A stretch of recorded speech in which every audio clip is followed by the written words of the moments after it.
Arestado sa magkaiwalay na operasyon ng otoridad sa Pasig at maging sa lungsod ng Muntinlupa ang 10 sospek na nagbebenta umano ng signal jammer at SIM card modem. Babala ngayon ng otoridad, delikadong mapasakamay ng mga masasamang loob ang naturang aparato na maaring gamitin sa darating na halalan.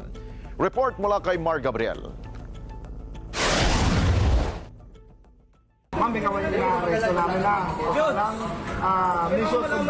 Hindi na nakapalag ang babaeng ito at ang kanyang live-in partner nang arestuhin ang mga operatiba ng PNP Anti-Cybercrime Group sa Alabang, Muntinlupa kagabi.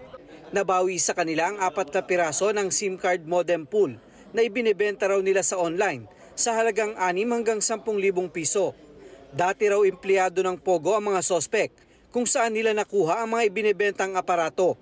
Gaya ng IMSI catcher o mas kilala bilang text blast machine, ginagamit din daw ang modem pool sa pagpapadala ng mensahe ng sabay-sabay sa iba't ibang mga subscriber. Ito ay pagka napa sa kamay ng mga scammers ay pwede siya magamit to text blast at magpadala ng iba-ibang link para yung mga unsuspecting mga kababayan natin ay pwedeng makapag-click doon sa link at makapagbigay ng mga details, informations relating to their identity, pwede rin yung mga bank accounts nila. So ganun po ka-delikado itong mga machines na na-seize natin. Sa hiwalay na entrapment operation sa Pasig City, arestado naman ang 8 sospek na nagbebenta ng mga signal jammers. Ibinebenta ito ng mga sospek sa halagang 15,000 hanggang 52,000 pesos kada piraso.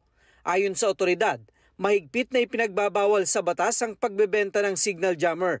Bagaman nakakatulong daw ito sa security sector, lalo sa malalaking aktibidad, maaari din daw itong magamit ng masasamang loob sa panggugulo, lalo na ngayong papalapit na eleksyon.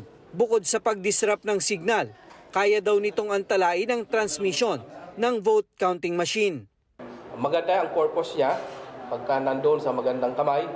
Hindi rin maganda pa magamit ito ng mga lalo na yung mga kriminal, mga syndicates merong masasamang balak.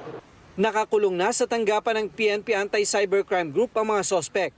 Nahaharap sila sa kasong misuse of device sa ilalim ng Cybercrime Prevention Act of 2012 at ang paglabag sa NTC Law. Mar Gabriel, para sa Mata ng Agila. Matatag, matapang, matapat.